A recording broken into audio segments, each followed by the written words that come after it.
Hi, I'm David. I'm Noelle, and this is Alfredo. And we are the founders of Conjure the Chaos, which is a fast-paced card game where you summon creatures, crush your opponent, and beware of the dreaded Chaos deck. And we created this game originally as a fun way to bond with our kids for game night.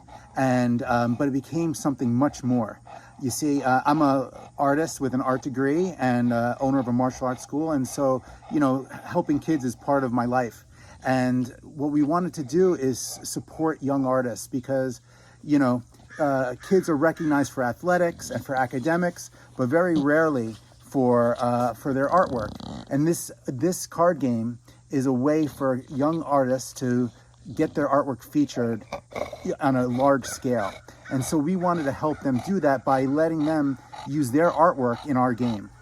And so we hope that you will support our Kickstarter and help these kids out so they can make their dreams a reality and get their artwork out into the world on a very cool card game.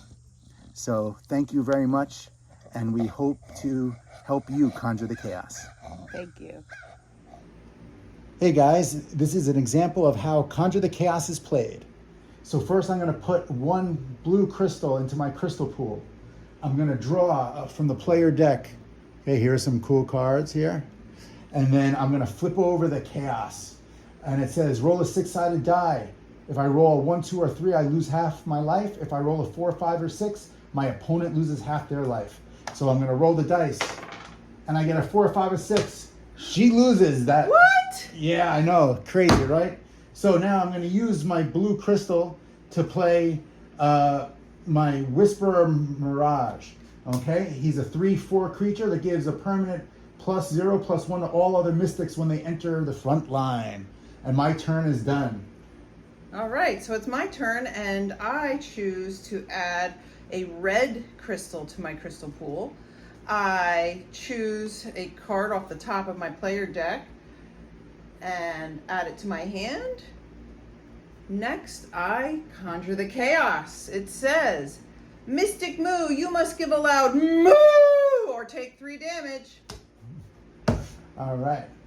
And that ends my turn. Okay, so I'm going to add one red crystal to my crystal pool.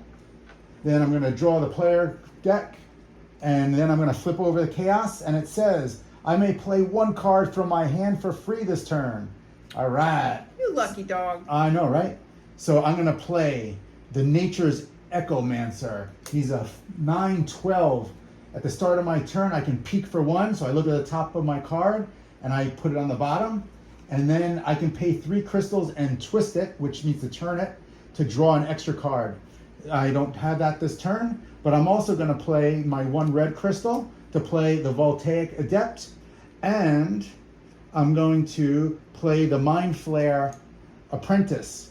Okay, now I also just completed so now we're going to go into the combat phase. So I can attack her creatures or I can attack her. So what I'm going to do is she has some big creatures, I'm going to attack them.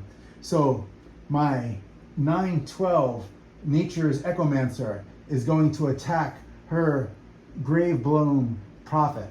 And my Mind Flare Apprentice is going to attack her creature, the Ashborn Shaman. Okay, my Mind Flare Apprentice is 5/2. Hers is 6/5, so my creature kills hers, but mine dies as well, and it goes into our nether region. And then my Nature's Echomancer attacks the Gravebloom Prophet.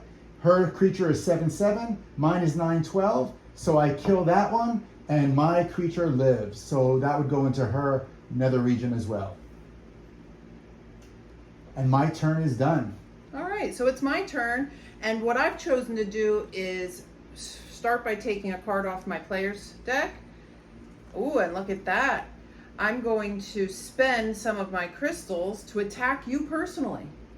Okay. All right, so I am going to bring out this strong howling matriarch, which is an 8/6, and I'm going to use my crystals, 3 of my black crystals, to summon that, and I attack you personally.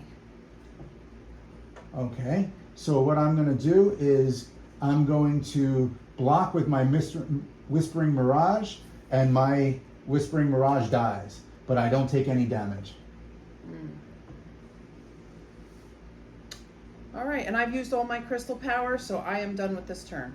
All right, I'm going to add a black crystal to my crystal pool. I reset my creatures. I'm going to draw a player card, and then I'm going to flip over the chaos. Okay, and it says Blood Lottery. Each player sacrifices a creature from their front line. Whoever sacrifices the one with the greater power gains 10 life. If it's a tie, each player loses 10 life. I can sacrifice even though this one is twisted? Yes. All right, I'm going to sacrifice my mine 8. Okay, I'm going to sacrifice my 3/2, and you would get 10 life. 10 life for me. All right, and your creature goes into the nether region. Okay, now what I'm going to do is I'm going to play my Death Whisperer Oracle, which is a 7/4 creature. When another mystic is played, the opponent discards a card from their hand.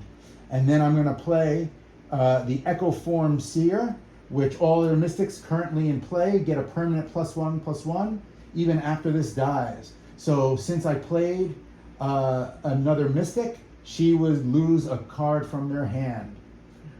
I lose a card from my hand? Yep, so you get to pick a card to discard. All right, I'm discarding a low level, and I put it in my nether region or my In graveyard. your nether region. All right. All right, and now I'm going to attack her directly with my 9/12 Nature's Echomancer. And all I have to block you is this The Night 9/11. Root. The Night Root Ascendant. Night Root Assessor. Yep, and it's 9/11 and mine's 9/12, so they bounce and neither creature dies, but it blocks her this turn. Okay, and then I'd be done. And that's an example of how Conjure the Chaos combat works. Okay, thank you very much. I hope you enjoy it.